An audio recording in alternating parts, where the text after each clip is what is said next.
Good day ladies and gentlemen, welcome to another video na sasagot sa inyong mga G-Loan katanungan. Update lang po sa mga nagpapa-G-Gives Convert.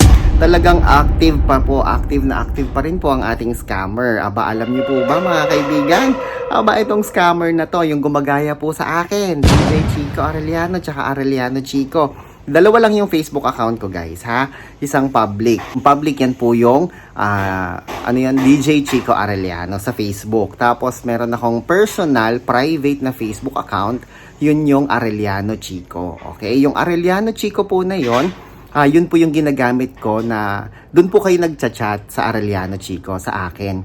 Ngayon, itong scammer, syempre ginaya po tayo. Nagpalit ako ng picture, nagpalit din siya. Alam nyo guys, marami na naman siyang nabibiktima. Parang araw-araw may mga nagme-message sa akin na nabiktima sila dahil minessage ko daw sila. Minessage daw po sila nung Arellano Chico na yon. Ayun nga po yung sinasabi ko mga kaibigan. Kayo po ang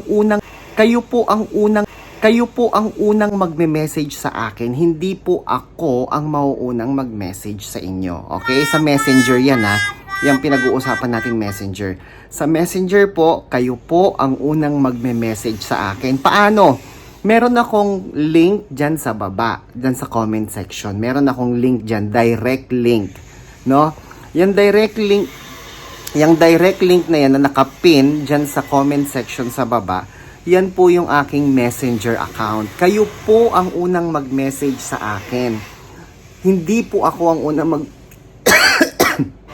Hindi po ako ang unang magme-message sa inyo kasi hindi ko naman po kayo kilala, di po ba?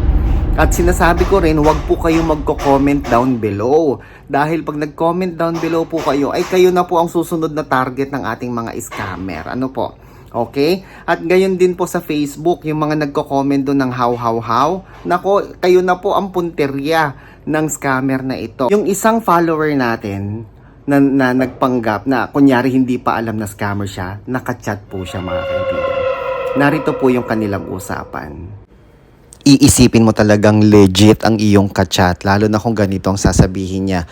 Open meetup, 17% fee. Via online, 10% fee. Real time. Bah! At sabi pa niya, yes, nakikipag-video call po ako pag nakaprocess na. For safety nyo din po yan. With ID. Sumagot yung ating asset, no, yung undercover natin. Sabi niya, ay ganun po ba? After process, saka kayo nakikipag-video call? Sumagot naman itong ating suspect. Ano? Sabi niya, hindi po. Pag naka-via top up na po at nakapili ka po ng monthly, tatawag po ako. So, siya ang tatawag kay biktima, itong scammer. Pag naka-via top up na po at nakapili ka po ng monthly, tatawag po ako. Oh, ganun daw yung style niya. Kasi ikaw po ang mamimili ng monthly mo. Pag okay na, saka lang i-process. Tapos, sabi ng ating undercover, pwede po pa-check ng ID. So, i-check niya yung ID nitong nitong scammer. Sumagot ngayon yung scammer. Yes, sa video call lang ako nagpapakita for safety ko rin. Aba, safety din daw niya. Ladies and gentlemen, pwede niyo po akong i-video call. May transactions man kayo o wala.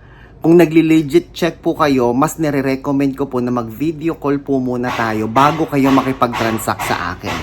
Okay? Video call muna. Doon sa scammer, mag-process ka muna, mag-top up ka muna bago kayo mag-video call. Naku, delikado po yun mga kaibigan. Kung simula pa lang, ayaw niya makipag-video call sa inyo at kailangan may transaction muna kayo, mag-ingat na po kayo mga kaibigan. Magdalawang isip na kayo. Lubayan nyo na yan. Kasi gusto mo nga i-legit check eh. Kasi magpapakonvert ka sa kanya. Let's say ang halaga 3,000, 5,000, 10,000 or even 50,000 or even 75,000. Magpapakonvert ka sa kanya. Ngayon, gusto mong i-video call muna siya para makausap. Tapos ayaw niya for safety. Nako, delikado po iyan mga kaibigan kasi doon pa lang kitang-kita mo na scammer siya dahil wala siyang mukhang ihaharap sa inyo. Wala po siyang mukhang ihaharap sa inyo. Ang gagawin niya, padadamahin niya kayo sa napakababang interest rate kasi 10% lang yung real time sa kanya eh. Eh talagang kahit ako siguro meron akong G-Gibbs dito eh pati ako magpapa ano sa kanya convert real time na 10% lang. Ayun pala, hindi pala 10%, 100% ang mawawala sa inyo mga kaibigan. Sa kakahabol natin ng mura, mababa at mabilis ay doon po tayo nai-scam. No? Kaya nakakalungkot mga kaibigan. Kaya kung gusto ninyo ng legit na G-Gibbs cash conversion, yung aking link, direct link, nandyan po sa comment section sa baba. Okay po? Ako po si Chico. Enjoy the rest of the day and God bless po.